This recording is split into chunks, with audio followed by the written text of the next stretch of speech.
রাশেদ আইসিটির পক্ষ থেকে রাশেদ আছি আপনাদের সাথে। আজকে আমি আপনাদের দেখাবো মাইক্রোসফট ওয়ার্ড ফাইলের কোনো একটি ফাইলকে কিভাবে সেভ করতে হয়, কিভাবে সেভ করা ফাইলকে ওপেন করতে হয়, কিভাবে নতুন একটি ফাইল তৈরি করতে হয়। চলুন দেখি কম্পিউটারে যাওয়া যাক।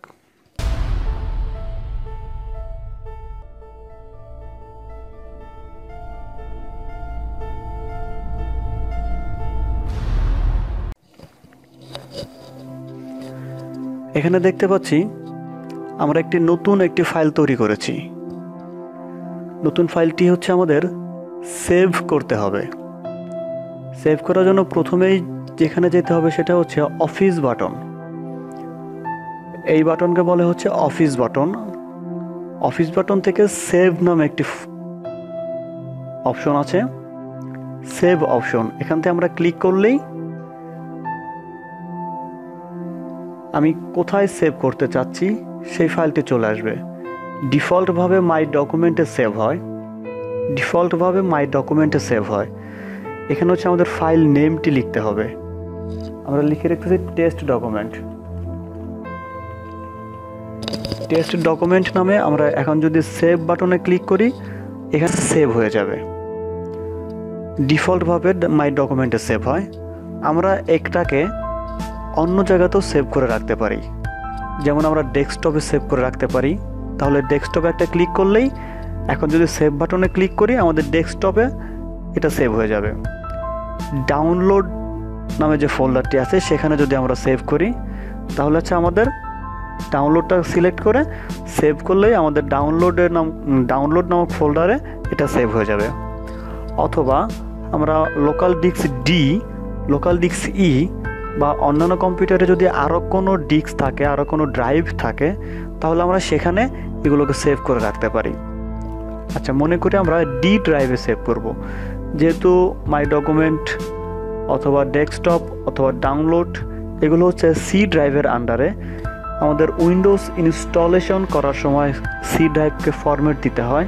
সেহেতু ডেস্কটপ বা ডাউনলোড বা মাই ডকুমেন্ট এই সকল ফোল্ডারে থাকা ডকুমেন্টগুলো চলে যাবে।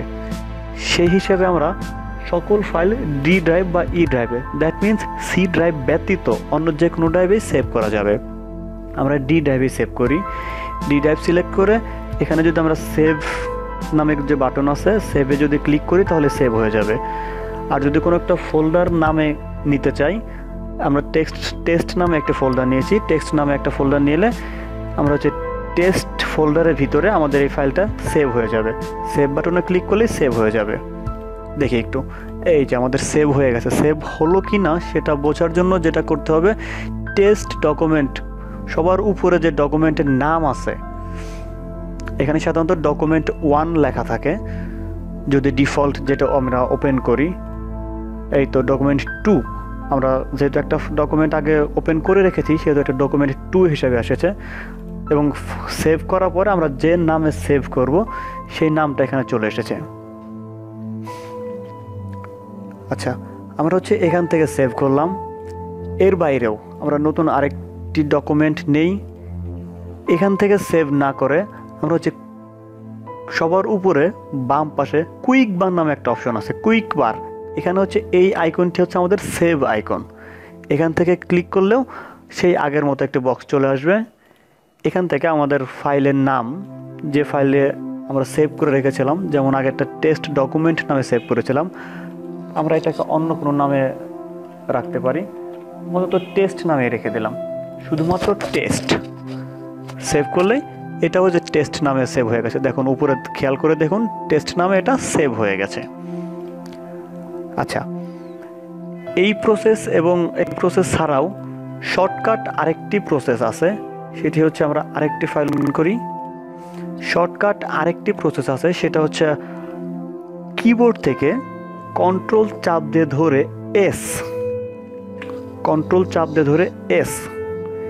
এস এর চাপ দিলে আমাদের সেভ করা যে বক্সটা সেটা চলে আসবে। এখানে আমরা আমাদের ফাইল নেম লিখে সেভ করে নিতে পারি। এখানে আমরা এটি লিখে সেভ করে নিতে পারি। আচ্ছা, যেহেতু আমরা তিনটি আচ্ছা এটাও আমরা সেভ করে নেই। test1 নামে এটা সেভ করলাম। আমরা এখানে যদি সেভ বাটনে ক্লিক করতাম তাহলে হয়ে যেত, অথবা আমরা কিবোর্ড থেকে ইন্টার বাটনে ক্লিক করেছি বা ইন্টার বাটনে চাপ দিয়েছি, অটোমেটিকলি test1 নামে এটা সেভ হয়ে গেছে। আচ্ছা, এখন হচ্ছে আমাদের test1 ফাইলটা ওপেন করা আছে। আমরা সবগুলো যদি কেটে দেই তাহলে যে কোনো একটা ফাইল আমরা ওপেন করলাম, নতুন একটি ডকুমেন্ট ওপেন করলাম। এখন হচ্ছে আমরা আমাদের যদি নতুন কোনো আমাদের যে আগে সেভ করা আছে যে ডকুমেন্টগুলো, সেই ডকুমেন্টগুলো যদি আমরা পুনরায় ওপেন করতে চাই, পুনরায় বের করতে চাই, তাহলে যেটা করতে হবে সেটা হচ্ছে অফিস বাটনে আবারও ওপেন নামে একটি অপশন আছে, ওপেন। তাহলে একটি ডায়লগ বক্স আসবে, দেখা যাবে যে এখান থেকে দেখা যাবে যে আমাদের ফাইলটা কোথায় আছে। আগেই বলেছি ডিফল্ট সব কিছু হচ্ছে মাই ডকুমেন্টে জমা হয়, সো দ্যাট আমাদের মাই ডকুমেন্টে যেগুলো আছে সেগুলো দেখাচ্ছে, বাট আমরা সেভ করেছি কোথায়। যদি মাই ডকুমেন্টে সেভ করে থাকতাম তাহলে এখান থেকে আমরা ওপেন করতে পারতাম, বাট আমরা সেভ করেছি হচ্ছে লোকাল ডিস্ক ডিতে। তাহলে ডিতে ক্লিক করলে এরকম একটা চলে আসবে, ডিটা ওপেন হবে এবং টেস্ট নামে যে ফোল্ডারটা আছে এটার ভিতরে আমরা রেখেছিলাম। এখান থেকে তাহলে আমরা ডাবল ক্লিক করে ওপেন করি। ফোল্ডারটি ওপেন করার পরে আমরা যে 3টা ফাইল সেভ করেছিলাম, 3টা ফাইল এখানে দেখা যাচ্ছে। আমরা এখন যে ফাইলটা ওপেন করব, সাপোজ টেস্ট ডকুমেন্ট আমরা ওপেন করব বা test1 যেটাই ওপেন করি না কেন, ওটাকে ক্লিক করে ওপেন করলেই আমাদের ওই ফাইলটা ওপেন হয়ে যাবে। ওই যে টেস্ট ডকুমেন্ট ওপেন হয়েছে উপরে দেখা যাচ্ছে। এভাবেই আমরা কোনো একটি ফাইল সেভ করতে পারি এবং সেভকৃত ফাইল ওপেন করতে পারি। ধন্যবাদ সবাইকে। আমাদের পরবর্তী ভিডিও দেখার জন্য আমাদের চ্যানেলটি অবশ্যই সাবস্ক্রাইব করুন। আল্লাহ হাফেজ।